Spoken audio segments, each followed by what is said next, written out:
Boa noite, quinta-feira, e o meu convidado hoje é o Dr. Hercílio Luz, filho.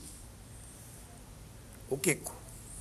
O Kiko é presidente da ProRim, meu parceiro de dominó, e de certa forma eu venho convivendo com a história do Kiko antes de conhecer o Kiko, porque lá numa época que eu trabalhava no Jornal de Santa Catarina, eu fui incumbido de escrever um caderno especial sobre o avô dele, o governador de Santa Catarina, o Dr. Hercílio Luz, que era de Blumenau, origem.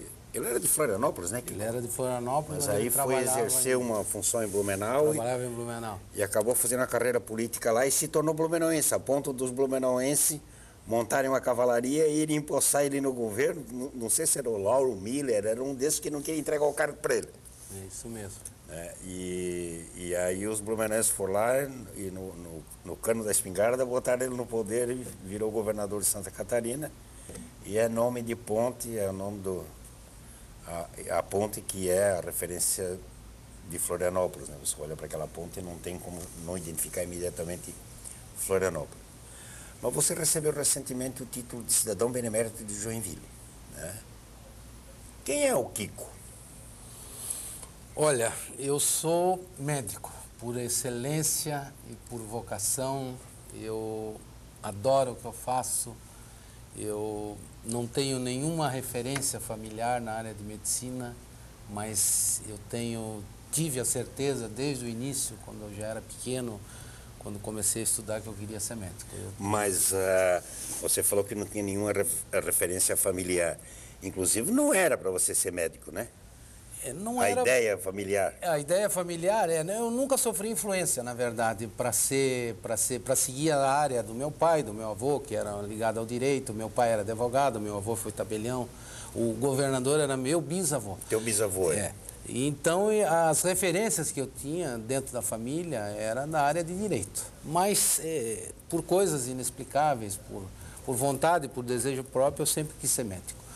E eu sou médico por excelência. Eu adoro o que eu faço. Eu acho que eu me relaciono bem com os meus pacientes, que eu acho que é um predicado fundamental para o médico, é ter um relacionamento médico-paciente extremamente. Se não tiver, não adianta fazer a profissão, né? A profissão depende muito do teu relacionamento com o paciente, da confiança que tu transmite para ele, né? Do demonstrar ser amigo, preocupado.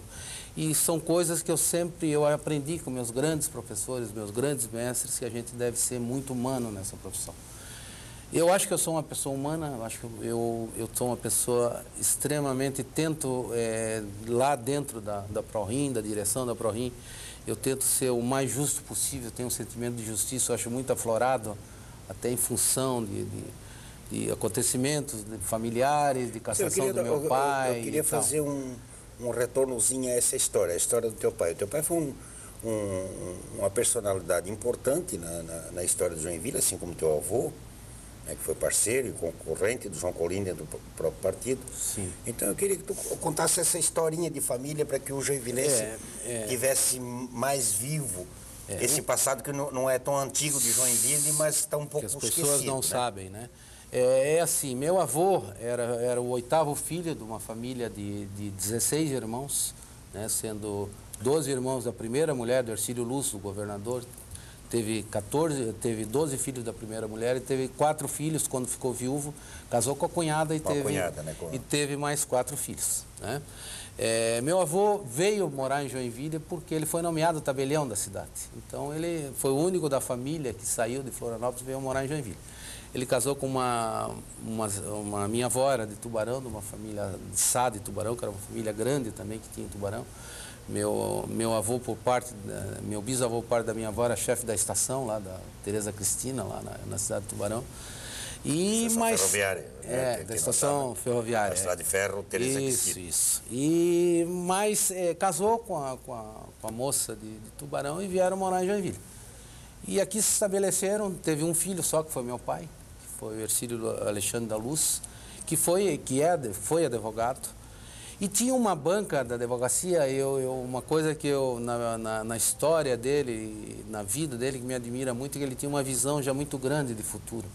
Ele foi na região, ele montou um escritório de advocacia em Joinville, mas já tinha alguns associados, tinha um escritório de advocacia em São Francisco e tinha um escritório de advocacia em Jaraguá do Sul, com advogados associados. O Mário Edmundo Lobo, por exemplo, da DINCO, quando ele se formou e tal, foi trabalhar com meu pai em São Francisco. Justamente por causa do porto, da movimentação e tal. Tinha um movimento grande lá para advogado. Além de ter uma banca muito grande aqui em Joinville, era o doutor Rui Paruca, que trabalhava com ele, o doutor Evi Varela, que até hoje agora se aposentou recentemente da Associação Comercial. E teve também em Jaraguá do Sul, o doutor Murilo Barreto, foi muitos anos, também era esportista. O Murilo eu conheci. Foi professor da Faculdade de Educação Física, foi o fundador, o criador da Faculdade de Educação Física em Joinville. E meu pai, em 64, 63, foi formado em Curitiba, na Universidade Federal do Paraná, com o Amaury Silva, que foi ministro do Trabalho do governo João Goulart. João Goulart. Então, meu pai abandonou, ele recebeu um convite para ser chefe de gabinete do ministro do Trabalho, que era Maurício Silva, que era do PTB do Paraná, e resolveu não aventurar, mas resolveu realmente fazer, exatamente, de um amigo e tal, que estava precisando, morou no Rio de Janeiro e tal, deixou o escritório dele aqui em Joinville com os associados e foi para morar no Rio de Janeiro. E trabalhou lá, houve a Revolução de 64, o Amaury Silva foi um dos ministros caçados, fugiu para o Uruguai, teve que fugir junto com o João Goulart, fugiu para o Uruguai. Mas mesmo assim meu pai ficou no Rio de Janeiro e trabalhou com o Daniel, era deputado federal do Rio Grande do Sul, me fugiu o sobrenome dele agora aqui, mas eu vou me lembrar, que foi do ministro da Indústria e Comércio no início do governo da Revolução. Meu pai trabalhou lá durante 3 anos e até 67 ele voltou a Joinville porque minha avó tinha falecido em 66 e meu avô tinha ficado viúvo, meu pai era filho único e resolveu vir para Joinville para acompanhar e tal. Meu avô já estava aposentado, já tinha transferido o tabelionato para minha mãe e o registro de imóveis para o meu pai. E resolveram voltar para Joinville e tal. E na volta deles ele foi alcançado pelo ato institucional número 5. Meu pai foi cassado. Por quê? O ato de cassação dele era por ideias contrárias ao espírito da Revolução. Mas esse era o ato condenatório dele. Tanto estranha, que ele foi, né? Tanto que ele foi julgado agora.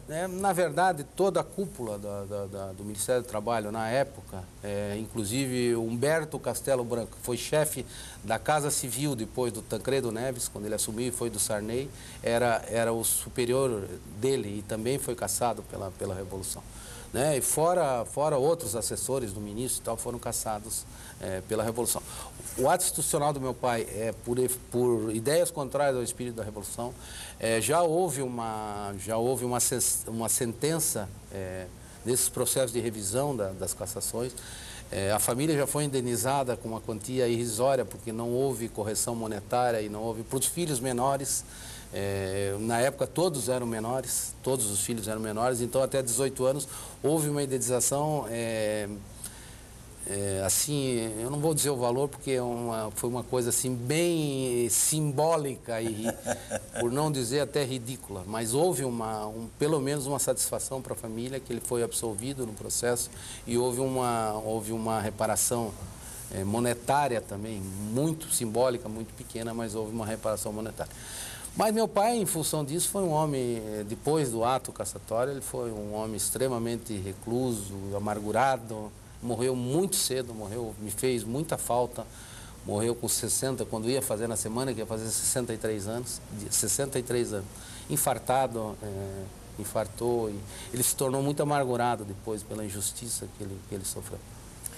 Esse sentimento de injustiça que perpassou a família, de ser a vítima da injustiça, de certa forma, ele estabeleceu linhas para o teu comportamento, esse teu comportamento, essa tua preocupação de ser justo, de ser cordato?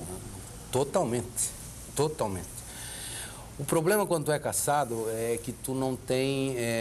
quando tu é cassado, quando tu sofre uma injustiça, João, tu tem meios para se defender, contratar advogado e tal. O ato institucional não dava nenhuma prerrogativa de nada, de nenhum tipo de defesa. Eu era cassado, tomaram o cartório do meu pai, que era o registro de imóveis. Meu pai perdeu o cartório.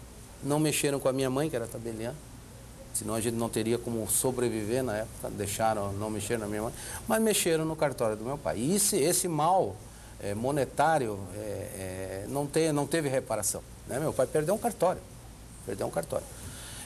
Na época, já que já se podia entrar com recurso e tal, ele recorreu. O Jorge Bornhausen era o governador e o Jorge Bornhausen tinha a opção de reintegrar ele no cartório ou aposentar. E o Jorge Bornhausen, por decisão política, também aposentou ele em vez de fazer ele retornar. Mas ele ganhou a ação para tomar o cartório de volta.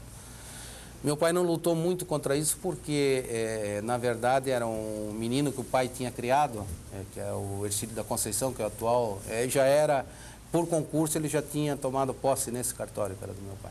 Então, meu pai não se conformou com o governador ter aposentado ele. Poderia até nomear para outro, mas o governador não quis, para outro registro de imóveis e tal, mas não quis. Mas meu pai, em função disso, ele ficou um homem extremamente recluso, ficou muito amargurado. E eu tenho esse sentimento de justiça muito aflorado em função disso. A maneira de me comportar, de ser e tal, com certeza tem reflexos em toda a família, né? Em toda a minha família tem esse sentimento de justiça, de não querer... Você é nefrologista, né, Kiko? Sou nefrologista. Como é que você foi dar com os costados na ProRim? Você é um dos fundadores, você estava naquele grupo, eu me lembro de ter escrito uma matéria do primeiro transplante de rim em Joinville. Você já estava naquele grupo, é remanescente daquela turma? Não. A história da nefrologia em Joinville começa em 75, quando o doutor José Luiz Vieira veio dos Estados Unidos e montou uma unidade renal no Hospital São José. Fez uma UTI, na época o prefeito era o Pedro Ivo Campos. E o diretor do hospital era o Dr. Mário Nascimento. E o doutor José Luiz foi ser diretor clínico, tinha vindo com uma bagagem muito grande dos Estados Unidos, tinha ficado 5 anos lá, e montou a UTI, onde era a antiga capela do São José, que era onde morava o Monsenhor Escarcelas. Não era capela, era onde o Monsenhor Escarcelas morava. Os aposentos dele. Isso, que ele cedeu, né, e montou do lado uma unidade renal, em 75. Em 78 foi feito o primeiro transplante de rim em Santa Catarina, né, que acharam uma loucura, que era como é que uma cidade do interior ia fazer um transplante, um pioneirismo, uma visão de futuro do Dr. Aloysio excepcional, né, realizou o primeiro transplante de rim em Santa Catarina, né, foi uma notícia, tanto que tu fez a matéria. Sim, do primeiro transplante. Virou notícia nacional. E eu, na verdade... Com repercussão internacional até. Exatamente. E eu, em 81, eu tinha me formado em 78 e em 81 eu retornei a Joinville. Eu já tinha contato com o Dr. Aloysio, já conhecia, nós dois ânimos da cidade, eu nasci em Joinville. E ele me convidou na ocasião, quando eu estava no 6º ano, para mim estudar, fazer nefrologia e vim trabalhar com ele. E eu me formei em 78, passei 2 anos no Rio e 1 ano em São Paulo, na Universidade do Estado de São Paulo, na unidade de transplante, só para estudar transplante. E eu cheguei em Joinville com 5 transplantes feitos, porque de 78 a 81, quando eu cheguei, tinham feito mais 4 transplantes. E eu, desde então, quer dizer, nós já estamos com 1.065 transplantes, quer dizer, eu só não participei dos 5 primeiros. A partir dali, a equipe foi crescendo, Então, dos 5 primeiros transplantes eu não participei. Mas eu participei dos outros 1.060 transplantes. Já está nesse número? Já está em 1.065 transplantes. E cada dia muda, porque a gente está fazendo muito transplante. Esse ano nós vamos fazer 120. Mas, então, daí nós criamos uma empresa que se chama Centro de Tratamento de Doenças Renais, que é uma sociedade entre eu e o Dr. Aloysio. E em 87 nós fundamos a Fundação ProRim. Eu sou um dos fundadores da Fundação ProRim, que vai fazer 25 anos. Antes de nós avançarmos nessa história da ProRim, Kiko, lá nessa época que você chegou para fazer o 5º transplante, o primeiro transplante aqui, o mundo estava assim perplexo, porque até então as grandes iniciativas da área médica eram nos Estados Unidos, alguma coisa na Alemanha, a Alemanha mais com remédio, os Estados Unidos mais com cirurgia, e de repente uns garotos da América do Sul fazendo transplante de rim, o primeiro transplante do coração, o Christian Barnard fazendo na África do Sul, O Zerbini fez em São Paulo. O Zerbini em São Paulo. 5 anos depois. E era uma coisa assim que eu lembro de ver artigos na imprensa internacional como um todo. O que era essa ciência que estava se espalhando pelo mundo e sendo pioneira à frente dos países de alta tecnologia como os Estados Unidos? O que levou vocês a isso? E de que forma interagiu com o conhecimento que existia no mundo? Isso é uma virtude, um pioneirismo do Dr. Aloysio. Quer dizer, ele conseguiu enxergar, ele foi para os Estados Unidos e a pessoa quando vai realmente estudar fora, vê a tecnologia, quando ela volta para a sua terra, ela tem vontade de fazer o que viu lá. E lá onde o Dr. Aloysio estava, fazia diálise, fazia transplante assim de uma maneira belíssima. Foi na Flórida e em Louisiana. Quer dizer, então ele aprendeu isso lá e quis fazer isso aqui em Joinville. Mas o mais importante ainda, que eu acho que é o maior efeito e tal, é que a nefrologia, a nossa especialidade, começou em 1960, em Boston, nos Estados Unidos. Tu vê, 18 anos depois nós estávamos fazendo transplante, ou o Dr. Aloysio, a equipe toda, não foi só o Dr. Aloysio, também teve uma equipe que se preparou, o Dr. Amaro, o Dr. Márcio Walker, o Dr. Osmar Hausen, o Dr. Seno Hagman, que já faleceu. Então houve uma equipe, o Dr. Sérgio Ferreira, que era cirurgião geral, houve uma equipe que se mobilizou para fazer isso. Mas para ter uma ideia, a nefrologia começou em 1960, o primeiro transplante foi feito em 65. Quer dizer, então 13 anos depois estava se fazendo esse procedimento, que era uma cirurgia complexa na ocasião. Eu me lembro que um transplante demorava 12, 13 horas para ser feito. Hoje a gente faz transplante em 3 horas, 4 horas, né? Então, para ver a evolução da medicina, com os transplantes de rim, houve assim um boom de transplantes no mundo todo, né? Porque o transplante de rim, ele é um transplante complexo, mas tecnicamente, tu tendo uma experiência e tal, tu consegue fazer um bom transplante, né? Porque o transplante de rim, cirurgicamente, é um transplante relativamente simples de fazer. Tu tem que fazer anastomose de 2 artérias, de uma artéria e de uma veia, tem que fazer o implante do ureter na bexiga, tem que criar uma loja, né, aqui na região inguinal. Então, o transplante é muito menos complexo do que um transplante de coração, de fígado. Então, houve um transplante de rim, e esse transplante de rim, a parte imunológica que evoluiu muito, né, a parte de rejeição e tal evoluiu muito. Mas esse boom de transplante de rim no mundo todo desenvolveu uma série de técnicas, né? Principalmente na área imunológica, foi criado muita coisa em função do transplante de rim. E eles tiveram a sensibilidade, eu acho que essa equipe, o Dr. Aloysio, capitaneando, eles tiveram essa sensibilidade de ver que era possível fazer isso em Joinville. Tinha uma UTI do lado da unidade renal novinha, quer dizer, onde os pacientes, os possíveis doadores, se alojam e tem os acidentes e ficam lá. E houve uma tremenda vontade de fazer uma medicina diferenciada em Joinville. Foi isso que aconteceu. A nefrologia é de 1960. Em que momento o rim e o tratamento do rim e as doenças renais, ela começa a despertar a atenção numa medicina que vinha tratando de estômago, tratando do coração, fazendo, em alguns casos, alguma parte do mundo ainda sangria? Eles faziam para transplante, por exemplo, para doentes renais, por exemplo, que não tinham o que fazer na época, o doente morria, né? Ele tinha uma que a gente chamava de névoa urêmica, saía ureia, creatinina, que são substâncias tóxicas, que a ureia aflorava mesmo na pele, saía pela pele de tal a quantidade de ureia e creatinina que a gente via, a gente chamava isso névoa urêmica. Não tinha o que fazer, na verdade não tinha o que fazer. E eu tenho absoluta certeza disso. A nefrologia começou em Boston, nos Estados Unidos, né?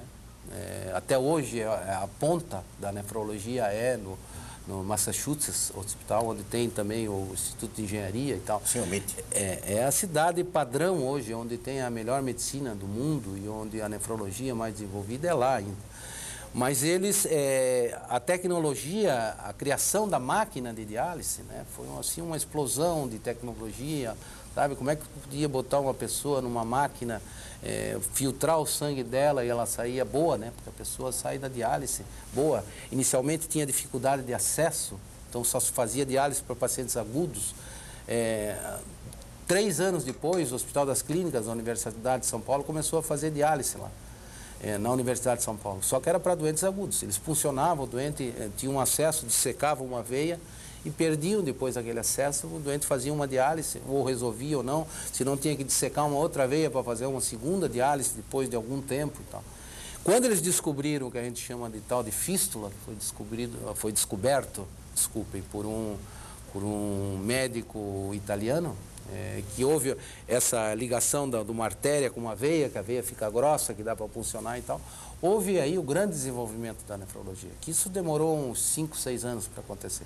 Até que um determinado cirurgião teve a ideia de fazer uma fístula, né, para ter um acesso, para não ficar funcionando, dissecando veia. Ele criou o lado arterial, né, liga no lado venoso, essa veia, ela engrossa, cresce, né? Engrossa, cresce, e a gente tem condições de botar agulha.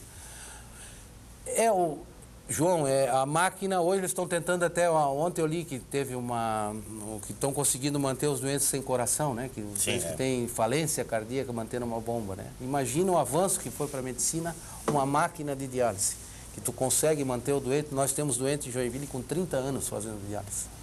Imagina, 30 anos sendo submetido a sessões de diálise 3 vezes por semana. Na prática, assim, o curto e grosso, ele ganhou uma sobrevida de 30 anos 30 até anos. agora. E mais, anos, né? Porque não morreu ainda. 30 anos ele está fazendo diálise. Então imagina a maravilha. E essa máquina cada dia está melhor, cada dia está mais aprimorada com o advento da computação e tal. Essa máquina, essa tecnologia foi colocada em máquina de diálise. Então isso é uma beleza hoje, né? Apesar de não resolver todos os problemas, porque a doença continua, né? O diabético, o hipertenso, a doença evolui, continua. Mas quando ele perde o rim por causa de diabetes ou hipertensão, ele vai para a diálise e fica lá na diálise, né? Fica lá na diálise bom tempo ainda, né? Então é um avanço realmente a nefrologia. A nefrologia, o que me encantou na nefrologia é que ela é a especialidade clínica que engloba todas as outras. Para tu ser um bom nefrologista, tu tem que entender de cardiologia, de endocrinologia, porque essas são as doenças que levam. Então a especialidade mais clínica do que existe hoje na medicina é a nefrologia. É a especialidade clínica por excelência. Kiko, agora nós vamos para o nosso intervalo, um VaptVupt, e na volta aí nós vamos começar a contar a história de sucesso, que é a ProRim, né, que é um instituto, uma instituição de absoluto sucesso e que é copiada não só no Brasil, mas no mundo. É um minutinho só, nós vamos e voltamos.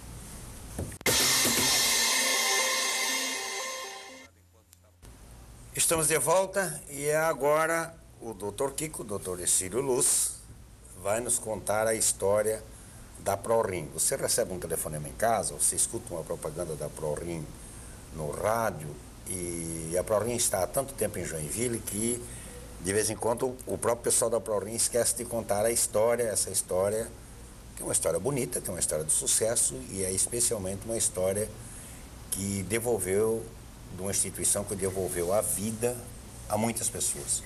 Para ser exato, 1.065 transplantes. 1.065 transplantes. Então tem por aí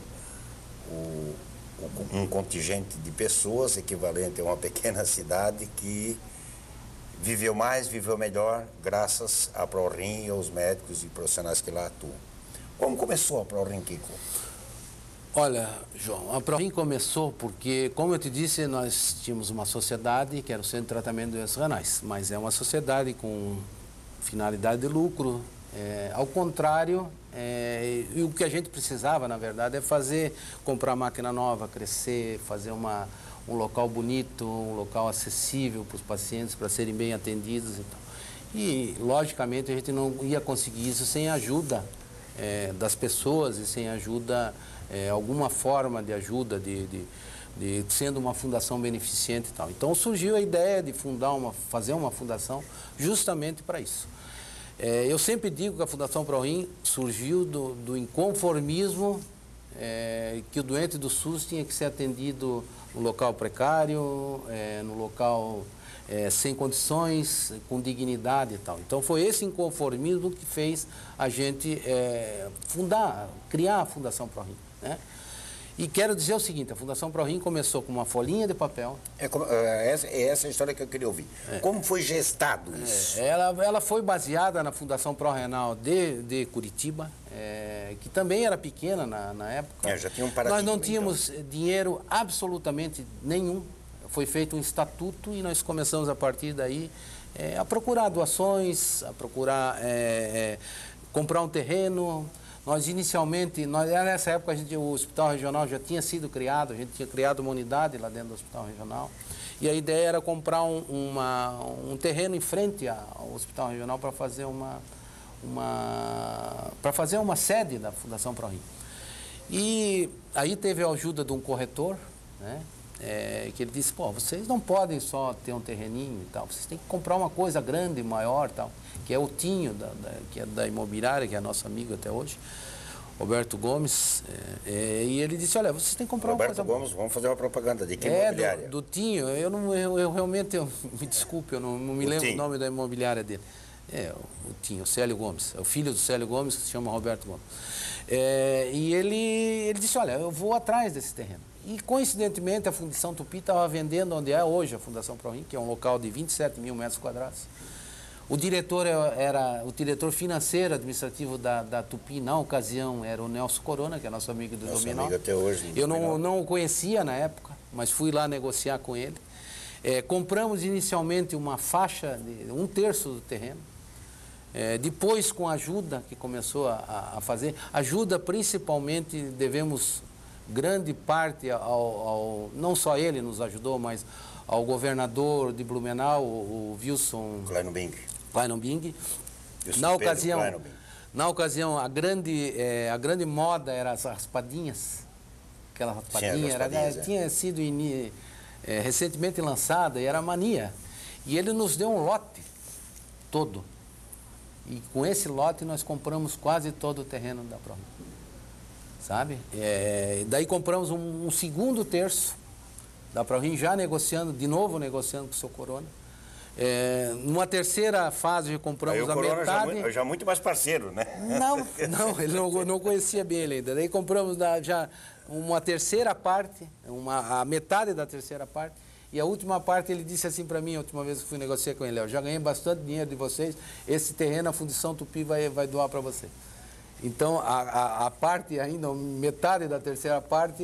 O remanescente, o finalzinho. O remanescente, ele disse que... Então, é assim, quer dizer, foi ajuda de muitas pessoas, né? Nós fizemos uma determinada época, tal da pirâmide, que depois foi proibida de fazer, mas todo mundo fazia e tal, era uma mania também. Foi feito pirâmide, nós fizemos rifa. Então, foi um trabalho realmente... A dona Erondina, a mãe do doutor Luiz, saía vendendo rifa, aí a minha mãe lá no cartório distribuía aquelas raspadinhas e tal. A gente teve ajuda de muita gente.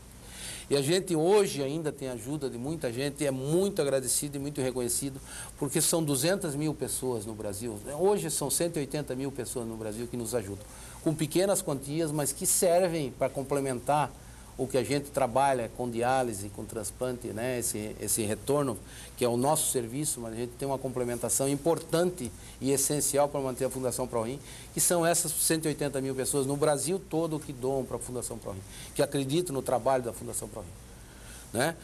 A história são 25 anos. Nós vamos agora em dezembro festejar os 25 anos de Fundação ProRim. Nenhuma Fundação ProRim nenhuma fundação que não seja realmente tenha um trabalho sério, honesto, que tenha credibilidade, que consegue manter... Não chega a um jubileu, né? Aos 25 anos, né? Isso realmente a gente tem muito cuidado com o nome da Fundação ProRim, né?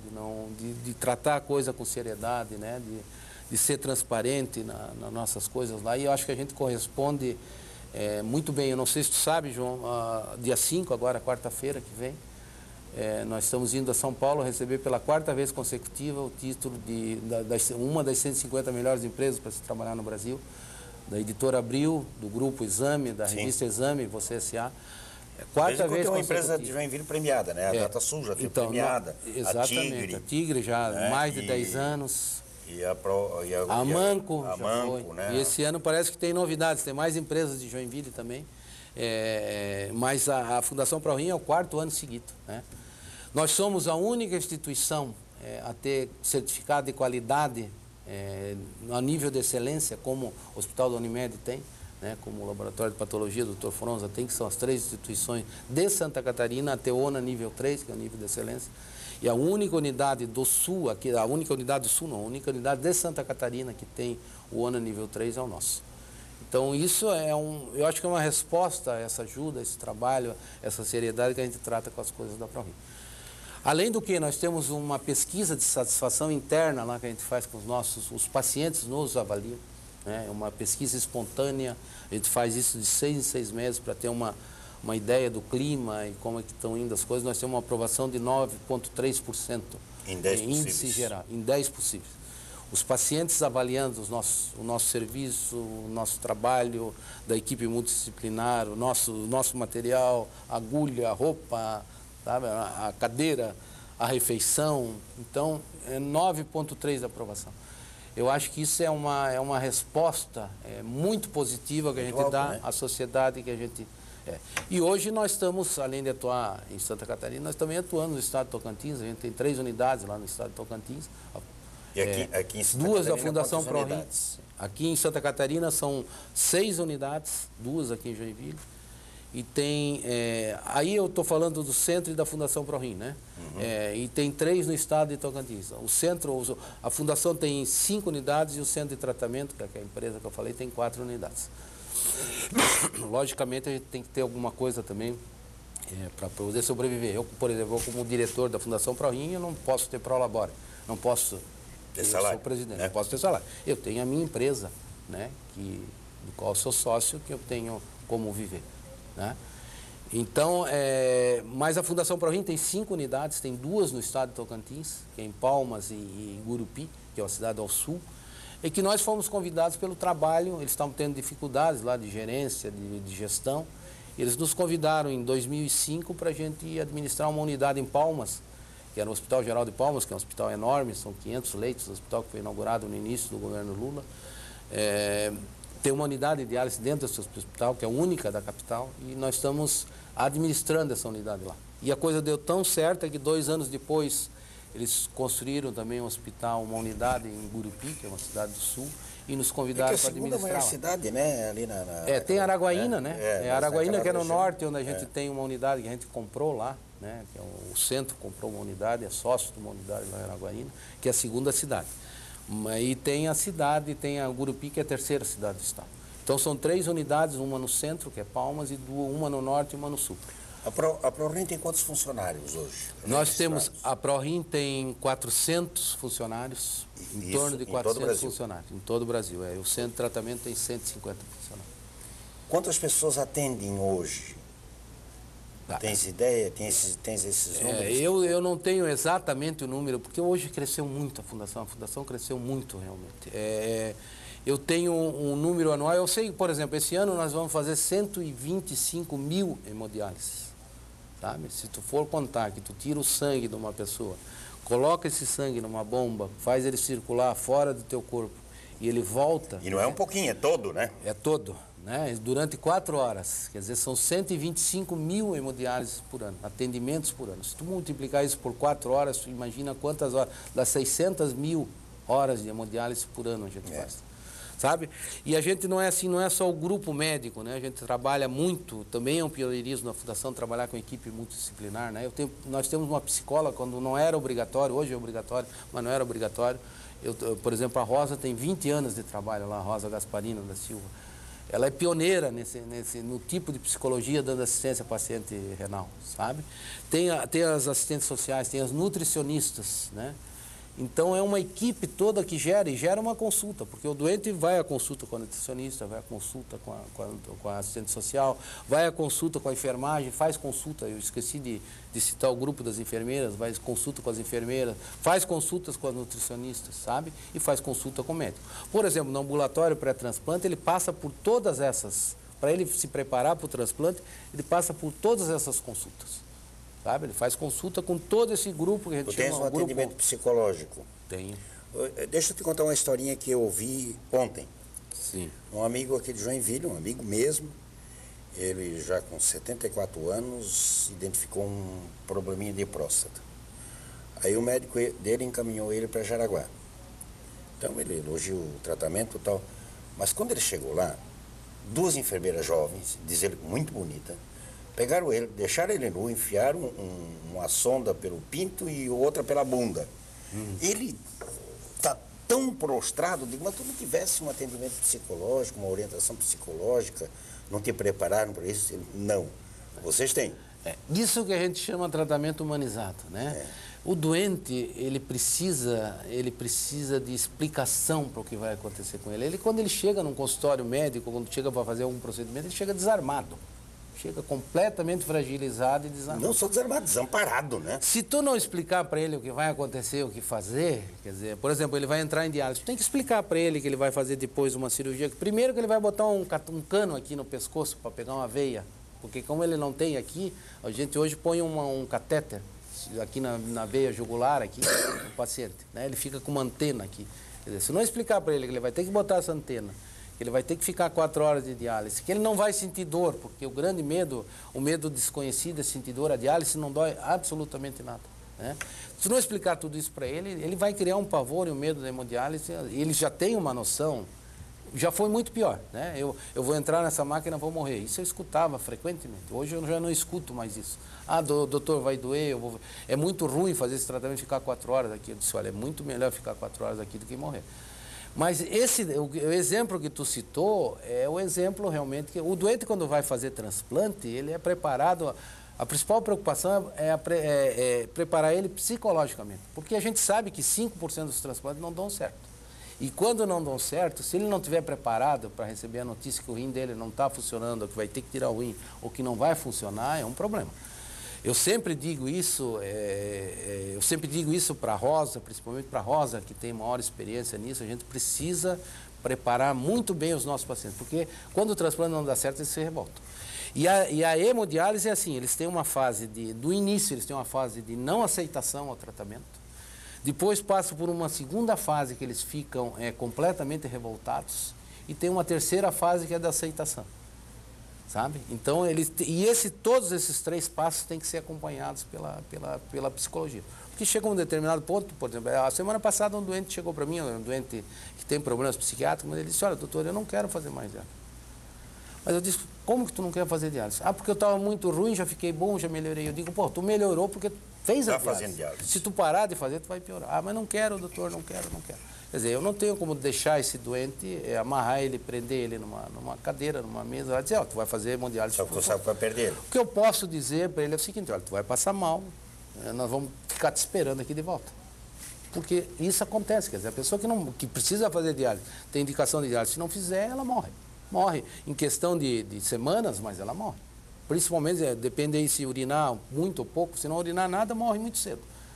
Principalmente porque tem um íon no nosso organismo, se chama potássio. Esse potássio ele dá uma morte, como tu injetar uma substância letal nele. Essa substância, aliás, tem cloreto de potássio.